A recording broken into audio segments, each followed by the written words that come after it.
26 जनवरी आने वाली है, लेकिन जब दिल्ली के आसमान में लड़ाकू विमान हैरत अंगेज करतब दिखा रहे होंगे, उस समय ये भी याद रखिएगा कि भारतीय वायुसेना कमजोर हो रही है। एयरफोर्स की दाहिनी भुजा माने जाने वाले उसके लड़ाकू विमानों के बेड़े की संख्या घटकर महज 31 स्क्वाड्रन रह गई है, जो 1965 के बाद सबसे कम है।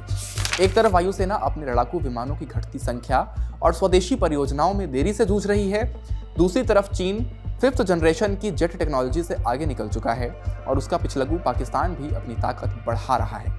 ऐसे में इंडिया टुडे मैगजीन में छपी प्रदीप सागर की इस खास रिपोर्ट के जरिए समझेंगे कि क्यों ये भारत के लिए चिंता की बात है, विमानों की संख्या क्यों घटी, भारत के प्रोजेक्ट्स में देरी क्यों हो रही है और आसमानी ताकत में चीन पाकिस्तान के मुकाबले भारत कहां है।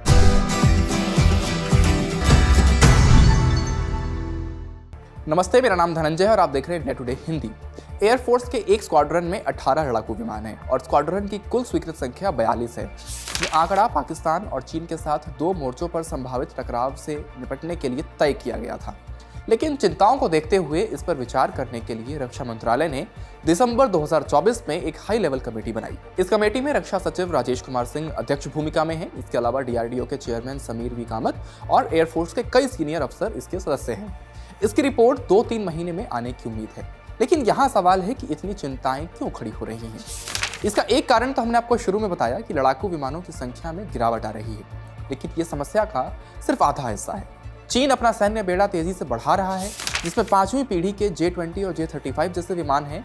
इसके अलावा उसने 26 दिसंबर को 6ठी पीढ़ी के 2 लड़ाकू विमानों के डिजाइन से भी पर्दा उठा दिया है। फिक्र की बात यह है कि पाकिस्तान भी अपनी हवाई क्षमताओं में तेजी से इजाफा कर रहा है। पाकिस्तान चीन से 40 J-35 स्टेल्थ लड़ाकू विमानों की खरीद में तेजी ला रहा है, जो उसे 2026 तक मिलने की उम्मीद है। हवा में दबदबा हासिल करने की भारत की कोशिशें अधर में हैं।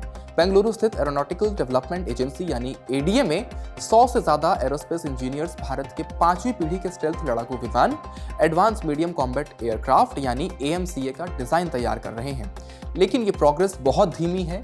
2009 में प्रोग्राम की शुरुआत से ही इसकी समय सीमा लगातार बढ़ाई जाती रही, यहाँ तक कि इसका शुरुआती प्रोटोटाइप भी 2028 तक तैयार होने की उम्मीद है और 2035 तक भी बड़ी तादाद में प्रोडक्शन की उम्मीद नहीं है। हालात तो इतने बुरे हैं कि भारत चीन और पाकिस्तान के लिए अलग अलग स्क्वाड्रन रखने की बजाय विमानों को ऐसे पॉइंट्स पर तैनात करने की प्लानिंग में है जहां से दोनों इलाकों को कवर किया जा सके। IAF के प्रमुख air chief marshal Amarpreet Singh ने अक्टूबर में ही कहा था कि वायुसेना के हाथ में जो कुछ भी हमारे पास है, उसी के बूते लड़ने के अलावा कोई विकल्प नहीं है। IAF के लड़ाकू विमानों की संख्या घटने का कारण है दशकों की देरी और सुस्त खरीद प्रक्रिया। एक्सपर्ट्स मानते हैं कि अनुसंधान, डिजाइन यानी R&D और उत्पादन प्रक्रियाओं के बीच तालमेल नहीं है। इस कमी के चलते भारत अभी भी उस MiG-21 जैसे पुराने विमानों के भरोसे है, जिसे आने वाले महीनों में चरणबद्ध तरीके से हटाया जा रहा है। इसके अलावा 2027 में जगुआर के 4 स्क्वाड्रन भी रिटायर होने लगेंगे। लड़ाकू विमानों की कमी का पता 2001 में ही लग गया था और 126 नए विमानों के लिए प्रस्ताव पर काम शुरू हुआ था। 2008 में medium multi role combat aircraft के लिए टेंडर 2012 में तैयार हुआ और राफेल 6 दावेदारों में सबसे आगे रहा। हालांकि 2016 में 126 की जगह सिर्फ 36 राफेल विमानों की खरीद पर सहमति बनी। 2000 के दशक की शुरुआत में Sukhoi 30 MKI he of the shelf करार वाला इकलौता विदेशी लड़ाकू विमान था। उम्मीद थी कि स्वदेशी लाइट कॉम्बैक्ट एयरक्राफ्ट LCA तेजस MK1 जल्द वायुसेना के बेड़े में शामिल हो जाएगा, लेकिन उसमें भी देरी हुई। उसे पहली उड़ान के 14 साल बाद 2015 में बेड़े में शामिल किया गया। अब वायुसेना के पास सिर्फ 2 LCA MK1 स्क्वाड्रन है, जबकि MK1A वेरिएंट 2024 में डिलीवरी शेड्यूल से 1 साल पीछे है। लड़ाकू विमान के विकास के लिए राष्ट्रीय टास्क फोर्स की जरूरत है, जिसे समय सीमा और टीम चुनने की स्वतंत्रता हो। जैसे हमारे विरोधी अपनी हवाई शक्ति बढ़ा रहे हैं, भारत के पास बहुत देर होने से पहले रफ्तार से अभियान चलाने के अलावा कोई विकल्प नहीं है। HAL ने देर के लिए फाइटर जेट इंजन बनाने वाली अमेरिकी कंपनी GE एरोस्पेस की आपूर्ति में रुकावट और नए सिस्टम के लिए पेंडिंग सर्टिफिकेशन को जिम्मेदार ठहराया है। हालांकि HAL जल्द ही अपने नासिक डिवीजन में प्रोडक्शन शुरू कर देगा, जो बेंगलुरु में 2 मौजूदा प्रोडक्शन लाइन के अलावा तीसरा होगा। इसमें हर लाइन में सालाना 8 LCA MK1A विमान बनाए जाएंगे। इससे HAL की संयुक्त उत्पादन क्षमता बढ़कर सालाना 24 जेट हो जाएगी। योजना के मुताबिक राफेल के करीबी क्षमता वाले 4.5 जनरेशन का HAL तेजस मार्क II अपनी पहली उड़ान 2026 में भरेगा, 2029 में बड़े पैमाने पर उत्पादन की योजना बनाई गई है, लेकिन एक्सपर्ट्स मानते हैं कि ये उम्मीदें खुशफहमी ज़्यादा हैं, क्योंकि जेट इंजन के लिए निर्भरता तो अमेरिकी कंपनी पर ही रहेगी। अब इन समस्याओं का समाधान क्या है, तो इस पर retired air marshal Anil Chopra ने इंडिया टुडे से प्रोजेक्ट्स में देरी के पीछे मूल कारण पर बात की।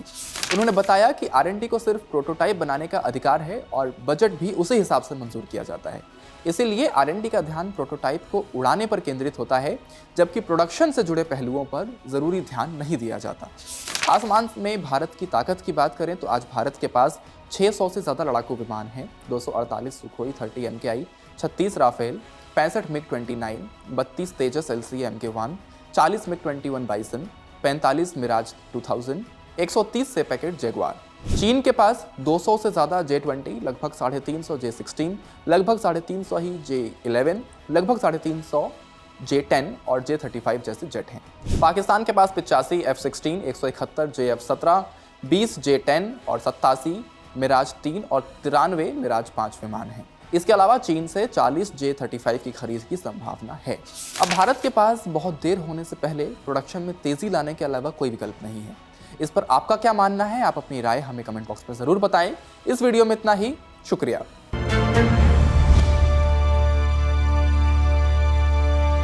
इसी तरह की तसल्ली से भरी हुई एक्सक्लूसिव रिपोर्ट्स देखने के लिए सब्सक्राइब करें इंडिया टुडे हिंदी का YouTube चैनल और बेल आइकन जरूर प्रेस करें ताकि वीडियो अपलोड होते ही आपको खबर हो जाए।